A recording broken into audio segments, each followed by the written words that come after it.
Good morning everyone! Welcome back to another video. Sunday ngayon. And syempre pag Sunday, lazy day. But mamaya pupunta kami dun sa isang friend ni Kira kasi mag-play date sila dun sa bahay nila. And kaninang umaga pumunta si Dave sa Co-op kasi wala na kaming ketchup. Si Kira naghahanap ng ketchup para sa kanyang waffles. So kumuha na din siya ng actually 4 ito lahat. Pero kinain na din ni Dave yung dalawa, tapos kinain ko yung isa kanina. Ito hindi ko nga siya naubos. May isa pa natira. Naglista lang ako ng i-food shopping ni Dave mamaya kasi parang hindi ako sasama. Or let's see kung ready na ako mamaya. So may nag-comment sa akin sa aking latest video na upload. Ito ilagay ko dito yung kanyang tanong while ako ay maghuhugas. So yung sagot ko dyan, una, nung hindi pa ako nag-work guys, meron talaga akong monthly allowance. Yung meron talaga akong pera para sa sarili ko, like binibigyan ako ni Dave. And then nung nagkaroon ako ng work, binibigyan niya pa rin ako to think na nag-earn ako. Iba naman din daw yung binibigay niya. So yun, meron pa rin akong allowance guys hanggang nagka-work ako. Yeah! Lately lang ako nagsabi kay Dave na ayoko nang ayoko na nabigyan niya ako guys. Like I think last year, nung nag-work ako sa isang nursing home, noong nag-activity ako doon. So nag-work kasi ako doon ng 16 hours a week. So enough na sa akin yung pera na yun every month. Kasi nga, hindi ko naman talaga kailangan talagang mag full time. As long as meron akong a little bit of part-time job, at least meron ako sa sarili ko, enough na yun siya. So that time, sabi ko talaga sa kanya, wag mo na akong bigyan. Kasi parang, I'm earning. Tapos binibigyan niya pa ako, parang it's a bit too much. So ako na talaga yung nagsabi na, wag mo na akong bigyan. Pero it doesn't mean guys na hindi niya na ako binibilhan. Kasi hanggang ngayon, yung mga wants ko, si Dave pa rin yung mostly bumibili talaga. Like, siya yung nagbabayad ng phone ko. Siya yung bumibili ng mga wants ko. Like, gusto ko sa sarili ko siya. Kasi ako hindi ko binibili. Kasi feeling ko, namamahalan ako. Kaya, pag pumupunta kami sa shop at sabi ko, I want to buy this one. Tapos sabihin ko, ayaw ko kasi mahal, maybe next time. Tapos bibili siya yung bibili. Yeah, and when it comes naman sa aming finances sa bahay, like, sino nagbabayad ng bahay, tubig, kuryente. Since nga ako ay nag-work na, hindi ako ang nagbabayad guys. Siya lahat, like, bahay, kuryente, tubig, lahat siya. So, yung ambag ko lang talaga dito is to be a good wife. Yeah, yun lang talaga yung ambag ko, like, to be myself. And because nag-work nga ako, minsan ako, nag-grocery shopping. Yun lang. Grocery shopping, tapos bili ng something sa sarili ko. And hindi na rin ako masyadong nagsha-shopping sa sarili ko kasi nga, ako na yung nag-work, parang nafe-feel ko na, parang alam ko na yung value ng ano ba, sarili kong effort, na ako na talaga yung nag-work. Parang, alam ko na yung worth ng money kasi nga ako nag-work, diba? But it doesn't mean na sinabi ko yan dahil before binibigyan ako ni Dave, so okay lang magwaldas ako. So yung ako nga lang is yun lang. Dito lang ako sa bahay, next work part-time, ganun. And when it comes naman sa mga holiday namin, like yung holiday ko lately sa Pinas, siya yung nagbayad ng aking plane ticket. Kasi ano yan yun, parang surprise niya yun sa akin. Normally, pag family holidays, siya yung nagbabayad ng tickets namin, hotel accommodation. Tapos yung ako, ambag-ambag na lang, kung a little bit. Pero hindi talaga yung ako talaga. Yeah, so siya pa rin talaga. Sa mga vlog kasi nakikita nyo, di ba nag-grocery shopping ako. Kasi nga, may work din ako. And it gives me freedom as well to do something or to buy something na hindi ko na hingiin sa kanya. Yeah, yun yung kasi kung hindi din naman ako nag-work, maboboard lang din ako dito. So, andin nasa school din naman si Kira. So, yeah, basically, to make the story short, siya pa rin yung when it comes sa finances namin. Sabi niya, yung pera niya is pera ko, yung pera ko is pera ko. Ganon. Ganon siya ka-simple. And when it comes naman sa aking kita, hindi niya na yun tinatanong. Kasi yung kita ko nga daw is sa akin, you buy something for yourself. Hindi na daw yun sa kanya. Depende din yun guys, kasi meron din ako mga kakilala, they are responsible sa kanilang own wants and needs. Yun lang naman yung ano ko, masasabi ko. Siyempre, I am working para mabili ko din yung mga gusto ko sa sarili ko. But it doesn't mean hindi ko yun nakukuha dahil wala akong work. Kasi bago pa ako guys, nung wala pa kasi akong work, nakukuha ko naman yung mga gusto ko, mga extra na mga gusto ko. Kaya lang, nung nagka-work na ako na talaga yung nagsabi kay Dave na wag mo na akong bigyan kasi enough na sa akin yung kita ko ba sa sarili ko at saka kunti-kunting bili dito sa bahay. Kasi yung ambag ko rin dito kasi, bibili ng mga gamit sa bahay, di ba? Yun naman yung talaga yung happiness natin. Yung pag mag-adulting na yung mga gamit sa bahay. Pero, like ito, nagpa-ayos kami ng kusina last year. Si Dib pa rin yan lahat. Ako lang yung pipili. Tapos siya yung babayad. Ganun. Kaya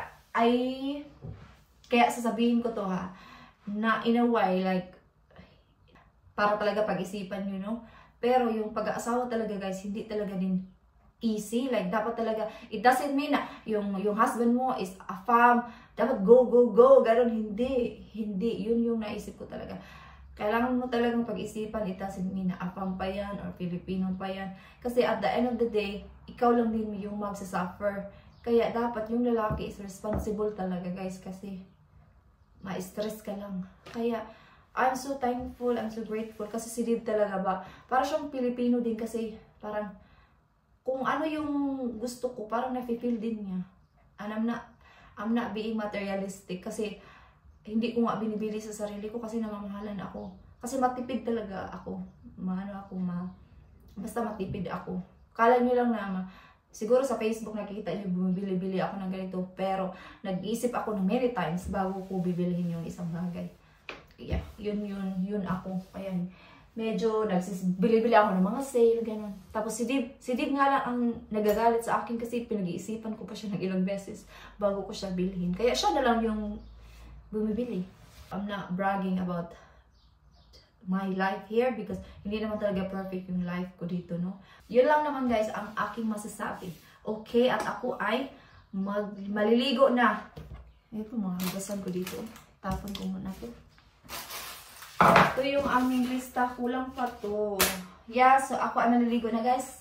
See you in a bit. So hindi pa ako nakaligo. Nandito ako sa kwarto ni Kira. Kasi I'm going to hoover the carpet. So, linisan ko muna yung kwarto niya. Very quick lang. Bago ako maligo. Kasi naligo pa si Dave ba. Sabi ko, linis muna ako. Wala. Si Dave pa yung gumamit.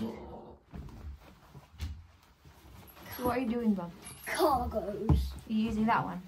No, Or you think about it? The green ones. Think about it! So, nag-declutter ako nung isang araw yung mga damit ko. Mom, Yeah? I need to pick 3 jumpers and 3 t-shirts. Okay, that pink jumper, do you like? I'm gonna have an option with my Olivia Rodrigo jumper. Oh, yeah, that's quite I nice. have to have an option with this. Yeah? I have a hoodie that I love, so nice. It is this one. This is amazing. Yeah, This what one coin goes. did you say worked in the trolley? Pardon? What coin did you say worked in the trolley? My peso. Where is it?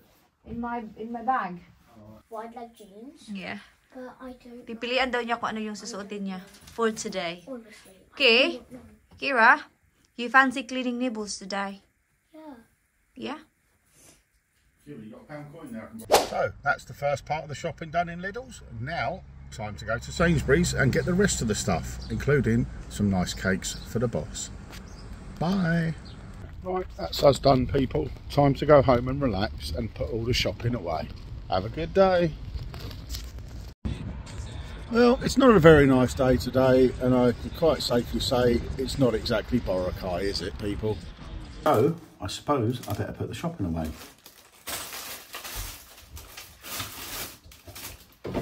Right, we're going to put this away, Bubs. You going to help?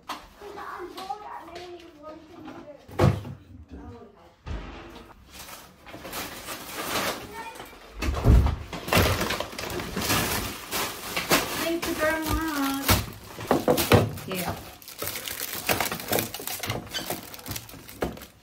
her? Oh no, She's she's not allowed. allergic to chocolate. Oh, okay. Alright, you keep it for later then. I'll put it up here, darling, alright? You forgot that. Yeah, she's allergy. Yeah. Yeah. Oh yeah, that's her lunch. Daddy. She said. Is that your lunch? Hi! So, hatid lang kami ni Dave kasi pupunta kami sa isang friend ni Kira. Dito lang naman din sa kabilang side. Magpi-play date sila ng mga 2 hours lang. And then, yeah, chat-chat lang din kami ng mama niya. Are you excited, Kira? I'm here. So, yeah, dito lang talaga sa corner. Huh? So, yeah, nandito na kami. Huh? Hinatid kami ni Dave kasi medyo may ambon ba? Kunti lang naman. There we are. Thank you very much. And I will see you in 2 hours. You will. Yes, Daddy. Excited na si Kira makipaglaro. Slowly, Bob. Slowly. Chloe! You guys. Ang dinner kasi magpo-4 na. And syempre, magluto pa ako ng cauliflower. Gawa pa ako ng sauce. And dito yung chicken. Chicken? Bisaya ayo. Dito na yung manok na lang para mas easy pagsalita, no? So, dito na yung manok. And then, yung roast potato, dito ko gagawin. And then, yeah, mag-rice ako. Silang dalawa is magpatatas.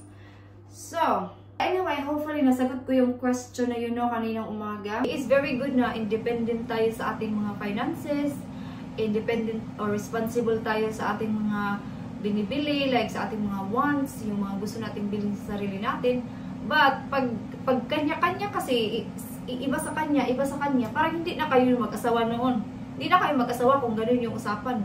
Well, nag-asawa ka pa kung magkanya-kanya kayo ng pera. Diba? Para sa akin ha, like, what's the point of being together or being husband and wife? You guys are helping each other, then that is acceptable. Pero iba kasi yung kanya-kanya. Siguro may ibang mga couple na ganyan talaga yung ano nila, set up nila na iba-iba. So, nandito na si Dave. Pinabili ko kasi siya. May pinabili ako sa kanya. So, ibang usapan na yun, guys, kung iba-iba kayo ng pera. Like, yeah, yun lang naman. And, bago ko rin talaga sinagot yung tanong na yun, tinanong ko rin talaga si Dave kung okay lang ba sa kanya. Nasagutin ko yung tanong na to. And he said, it's fine. What's the problem if you answer that question? Kasi, yun naman talaga yung sinabi ko is, yun din yung, sa amin lang din yun. So, yung ibang couple, ganun din sila, then, we can't do anything about it. Kasi ganun din yung sa kanila. Dave yung nag-work, but ako pa rin talaga yung mostly nasusunod dito sa amin. So, yeah, so, iba-iba naman yung couple, no? Basta yun yung sa amin. Yun yung ways namin to handle everything. But, hindi kami perfect, you know, and we are far to be perfect, and hindi din perfect yung lifestyle namin, guys. Of course, hindi nyo lang nakikita kasi hindi ko pinapakita. But then, we have a lot of kaibahan din. Marami din kaming kaibahan sa isa't isa. But when it comes to, yun nga, sa mga finances, si Dib lahat nagbabayad. Yung akin lang is to be responsible sa aking mga gusto kong ipaggastusan. And at the end of the day, siya pa rin yung lalaki, ako pa rin yung babae. Sabi nga ni Dave, yung lalaki daw talaga ang dapat main responsible sa lahat ng bagay sa pamilya. Yun lang. So, sana nasagot ko siya, no? Ipakita ko na lang sa inyo mamaya pagtapos na talaga yung pagkain na gagawin ko for dinner. Kasi hahaba na yung vlog natin and maboboard lang din kayo, guys. Okay! Yeah, this looks good. Looks yummy. Did you wash your hands, Baba? Yeah? Will you please wash your hands? I want to stay with you. You want to stay with me? You want to? Already ready? Yeah, should be Yeah, I ready. want to. Yeah, just leave that one there for now. Yeah, you can. Mummy, you're sitting next to me. Yeah. Yeah. Did you wash your hands? I'll go. Can I do it here? Because I'm closer then. Okay. I'm gonna have rice. Because I want rice. Oh, no fair. You want rice? Yeah. Yeah, you finish that one first and I can give you rice after.